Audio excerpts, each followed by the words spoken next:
এই দেখুন এটা দূরে আমি গাজর নিয়ে নিছি। আজকে আমি এই গাজর দিয়ে এক মজাদার পিঠা বানাবো। খায়াতে খুব টেস্টি এই পিঠাটা। আর গাজর দিয়ে বানাইতেও খুব সহজ। ওই জন্য আমি 3টা গাজর এরকম করে উপরের ছিলে নিয়ে এরকম করে ভাপে সিদ্ধ করে নিলাম। আর গাজরগুলো দেখেন আমার সিদ্ধ হয়ে গেছে। এখন আমি গাজরগুলো নামাই নিব।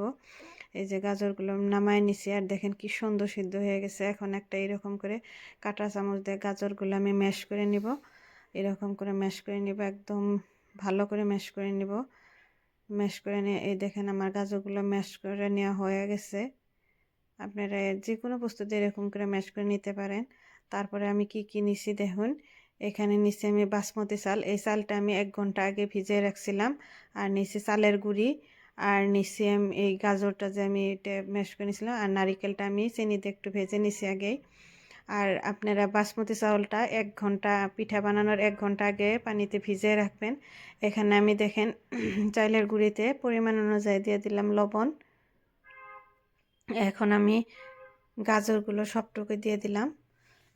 তারপরে দিয়ে দিলাম আমি একটু চিনি। এমনি তো গাজর মিষ্টি, গাজরগুলো অনেক মিষ্টি হয়। তার উপরেও আমি একটু দিয়ে দিলাম চিনি। আর গাজরগুলো দেখেন, গাজর দিয়ে যে চালের গুঁড়ো মাখায় নেওয়ার পরে একদম ঝরঝরে হয়েছে। ওই জন্য আমি একটু পানি দিয়ে দিলাম। মানে যতটুক পানি দরকার অতটুকু আপনারা পানি দিয়ে দিবেন। পানি দেওয়ার পরে এরকম করে ভালো করে ওইটা ডলে ডলে এরকম করে মিক্স করে নেবেন। আটাটা মেরে নেবেন যাতে একদম সফট একটা আটা মাখানো হয়ে যায়। এরকম করে একদম সফট করে, এরকম সফটভাবে একদম স্মুথ করে নেবেন মাখিয়ে মাখিয়ে, যাতে পিঠাটা বানাইতে কোনো অসুবিধা না হয় আর ফেটে না যায়। দেখেন কালারটাও কত সুন্দর আসছে। এরকম করে মাখায় নেবেন। তারপরে এখন পিঠা বানাই কীরকম করে এটা দেখুন। এরকম করে একটু আটা নিয়ে এরকম করে গোল গোল করে একটু ঘুরে ঘুরে গোল গোল করে নেবেন। নিয়ে ভিতরে নারিকেল দিয়ে দিবেন। নারিকেলটা দেওয়ার পরে আপনারা এটার মুখটা ভালো করে বন্ধ করে দিবেন। চেপে চেপে ভালো করে বন্ধ করে দিয়ে যাতে ভিতরে নারকেলগুলো যাতে বের হয়ে না যায় ওইরকম করে বন্ধ করে দিবেন। তারপরে আবার 2 হাতের তালু দিয়ে ঘুরে ঘুরে এরকম গোল গোল করে ঘুরে ঘুরে একটা গোলাকার বানায় নেবেন। একদম সুন্দর দেখতে, খুব সুন্দর হয়।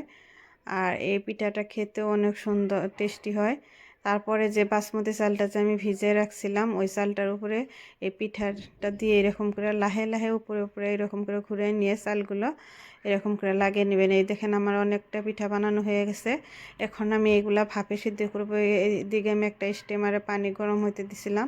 এখন আমি পিঠাগুলো বসাই দিব ভাপে সিদ্ধ করার জন্য। পিঠাগুলো সিদ্ধ হওয়ার পরে কীরকম হয় দেখতে থাকুন। আর আমার চ্যানেলটাকে যদি এখনও সাবস্ক্রাইব করেন নাই তাহলে প্লিজ আমার চ্যানেলটাকে সাবস্ক্রাইব করেন, আমার ভিডিওটাকে লাইক করেন, কমেন্ট করেন, আর আমার ভিডিওটা শেয়ার করে দেন। দেখুন এই যে পিঠাগুলো এখন সিদ্ধ হয়ে গেছে। দেখেন সিদ্ধ হওয়ার পরে দেখতে কত সুন্দর হয়েছে। এরকম করে আপনারা গাজর দিয়ে পিঠা বানিয়ে খায় দেখবেন, খেতে অনেক সুন্দর। আর দেখতে দেখুন কত সুন্দর হয়েছে। এরকম করে বানিয়ে খায় দেখবেন।